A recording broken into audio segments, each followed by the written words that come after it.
It closed at $2. Tim thinks we need to do something big.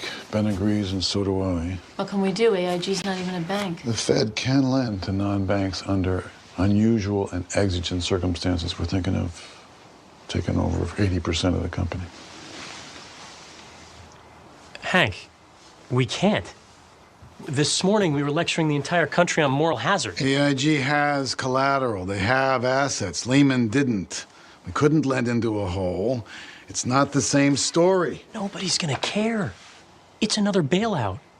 With no legislation, the hill's gonna go crazy. The country's gonna go crazy. The plane that we flew in on this morning, at least from AIG. Construction downtown, AIG. Life insurance, 81 million policies with a face value of 1.9 trillion. Billions of dollars in teachers' pensions. It's everywhere you want. Too big to fail. Here it is. Got a better idea? The suggestion box is wide open.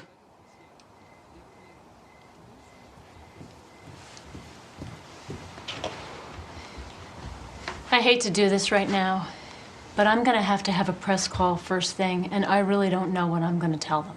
Tell them Lehman exacerbated AIG.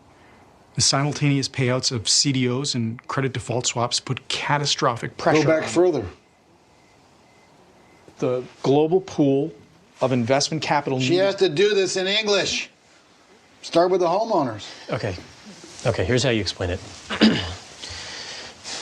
Wall Street started bundling home loans together, mortgage-backed securities, and selling slices of those bundles to investors. And they were making big money. So they started pushing the lenders, saying, come on, we need more loans. The lenders had already given loans to borrowers with good credit, so they go bottom feeding. They lower their criteria. Before, you needed a credit score of 620 and a down payment of 20%. Now they'll settle for 500, no money down. And the buyer, the regular guy on the street, assumes that the experts know what they're doing. He's saying to himself, if the bank's willing to loan me money, I must be able to afford it. So he reaches for the American dream. He buys that house. The banks knew securities based on shitbag mortgages were risky. You'll work on shitbag. So to control their downside, the banks started buying a kind of insurance. If mortgages default, insurance company pays. Default swap. The banks insure their potential losses to move the risk off their books so they can invest more, make more money. Well, a lot of companies insured this stuff. One was dumb enough to take on an almost unbelievable amount of risk. AIG. And you'll work on dumb. And when they ask me why they did that? Fees. Hundreds of millions in fees. AIG figured the housing market would just keep going up. But then the unexpected happens. Housing prices go down. Poor bastard who bought his dream house, the teaser rate on his mortgage runs out, his payments go up, he defaults. Mortgage-backed securities tank. AIG has to pay off the swaps. All of them. All over the world. At the same time. AIG can't pay. AIG goes under.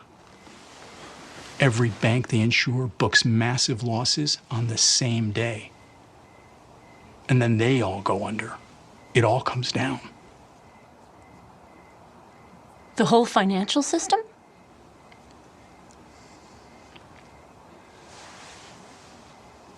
And what do I say when they ask me why it wasn't regulated? No one wanted to. We were making too much money.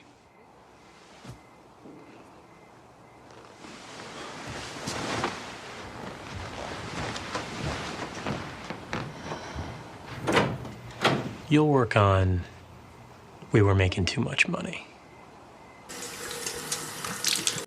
Viene la Semana Santa, no son vacaciones, aunque original